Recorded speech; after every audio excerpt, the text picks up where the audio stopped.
Hi there, I'm Katie Cat, and this is our weekly AstroTarot. You'll notice I am in a new space. I've been in the process of moving for the last week and a half or so. I also have a new little buddy with me by the name of Yoda. Yoda is a rescue dog who just came into my life by a matter of coincidence when I went to go sign my paperwork to get my electricity signed over into my name. And the Google map took me to the wrong city because there's two offices for my electricity company, and the city it took me to happened to be the city that had an animal shelter.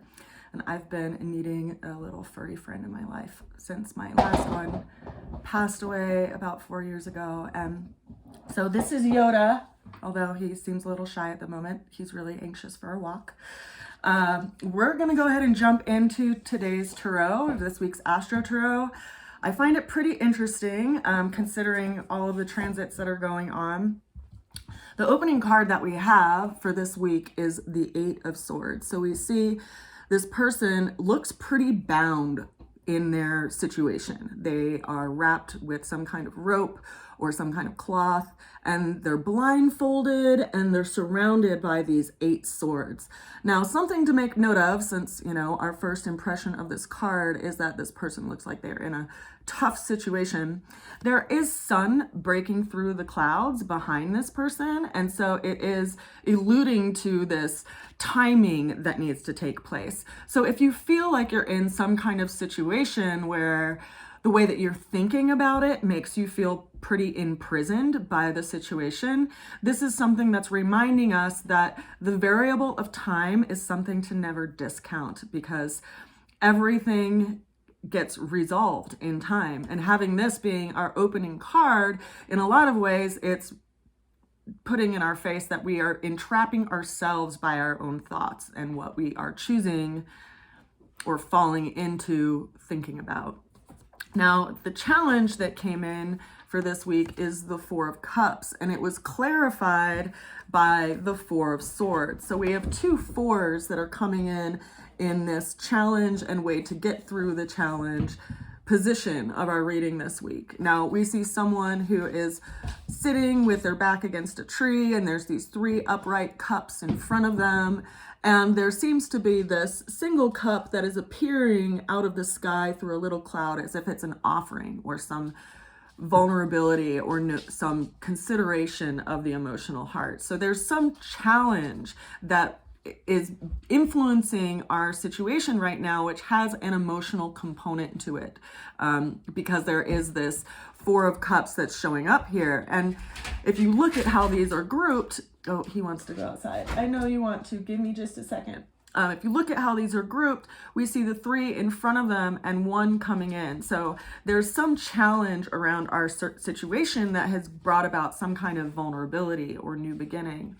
The way that we're going to get through that challenge is the long question. Now, we have to consider not only the ideal situation that life tells us things should be like, but ultimately what our own clarity of this situation is. Now, whenever we're faced with a challenge, we get to get a lot of new impressions, and we can either, shake our fist at the challenge and be like, curses to the universe, or we can embrace the challenge and see how that challenge is asking us to show up and asking us to actually engage.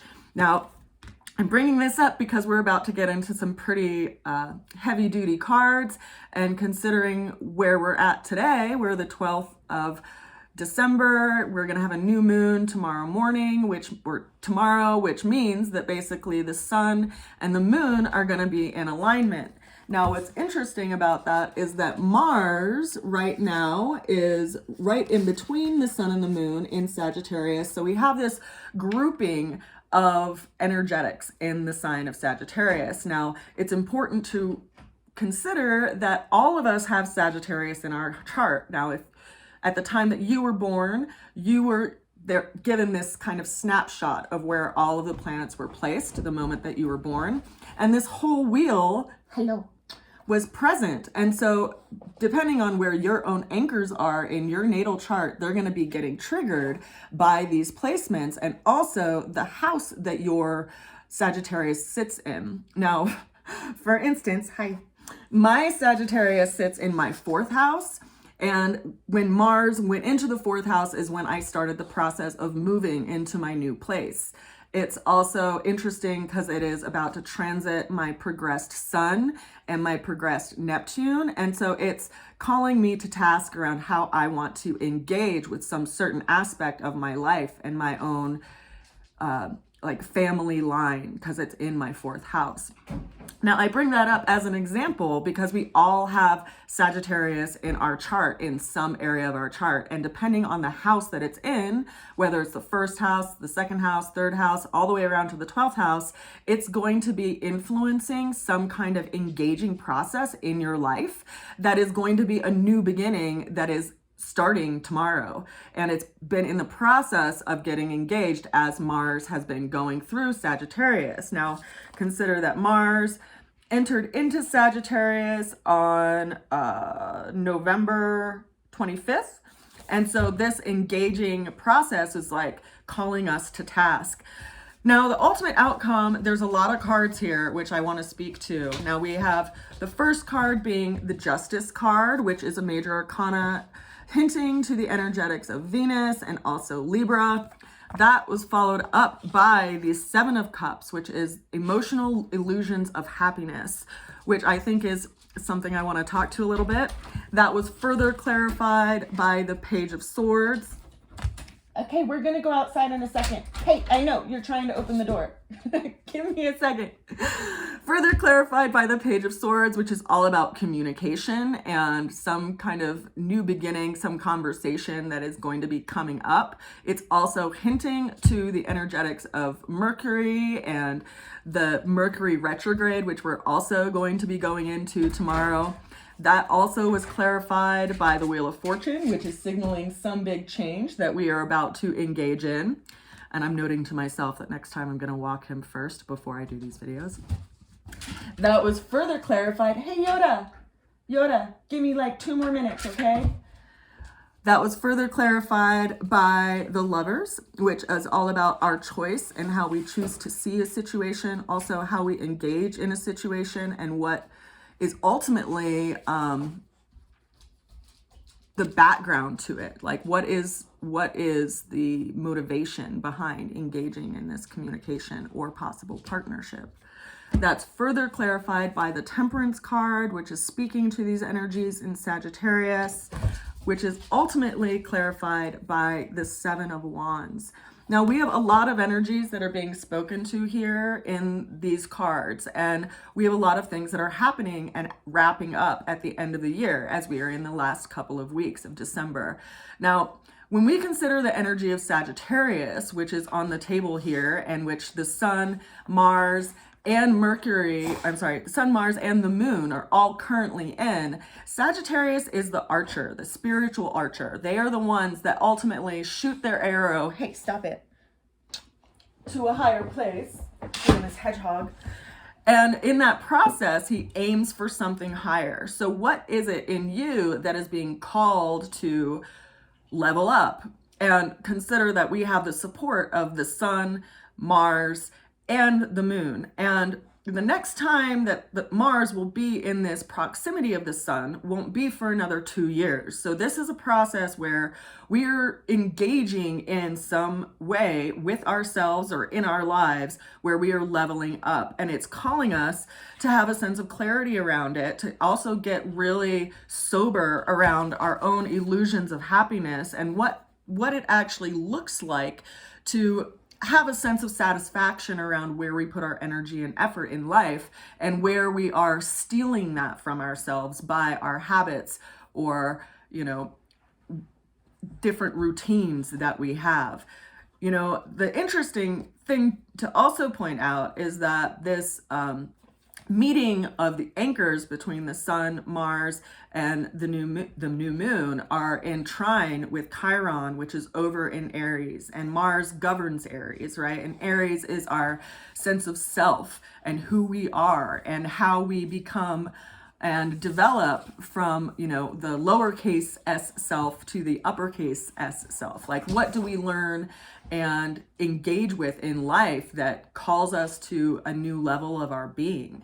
And so, this is going to touch on some old wounds. This is going to touch on some triggers that we're being called to look at so that we can engage in a new way and possibly, start to have some boundaries with our own sense of willfulness and where we feel called in all these different directions in life, because we see someone who is, hey, stop it.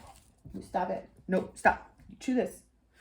We see someone who is pulling themselves back. They're wearing these 2 different colored shoes, and they're, drawing themselves away from this situation. They're having a boundary with the situation. They're in observance of what's going on in front of them. And so, take an honest look at areas in your life and where you have some kind of sense of frustration, and where in life it's calling you to make order out of chaos, because this is a very powerful energetic to embrace right now, and especially around the time of the winter solstice on the 21st, because during that time we're also going to be having some interesting alignments in the sky, which is actually a really powerful time to engage in new activities and your resolutions rather than, on New Year's Day.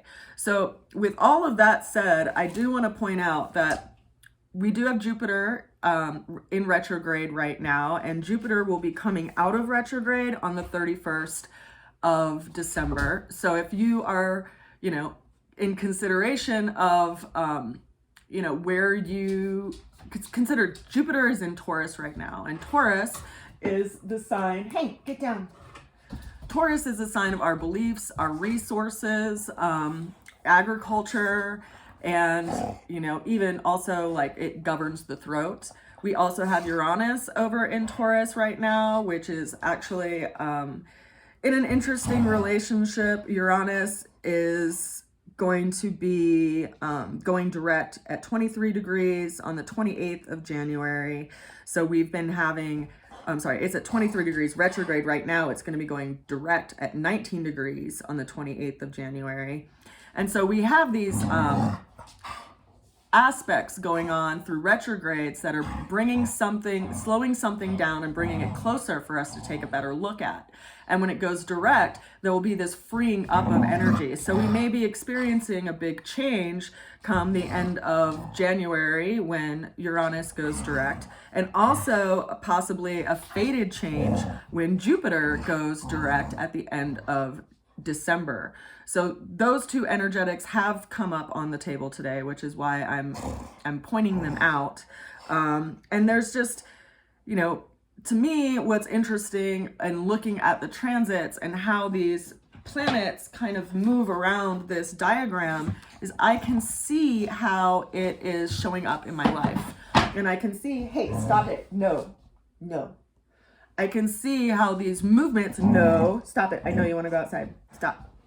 I can see how these movements, this is his first time on television, apparently. He doesn't know the etiquette. Stop. Hey, stop. Go after this. This. Want this? Go.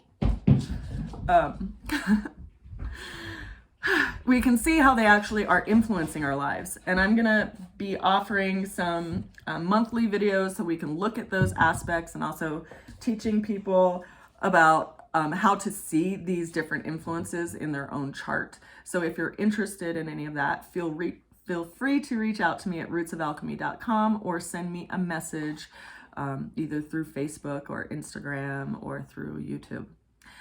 I hope my little pup wasn't too distracting. We'll have a different routine for our next video, but ultimately, if you're going through some change, I'd love to hear what's showing up for you. If you know where Sagittarius is in your chart, if it's, in the 1st through the 12th house, and you're witnessing some changes that are being brewed up in your life, I'd love to hear about it, because I think that it's really useful for people to see how these transits are acting in each other's lives, depending on your own astrological chart.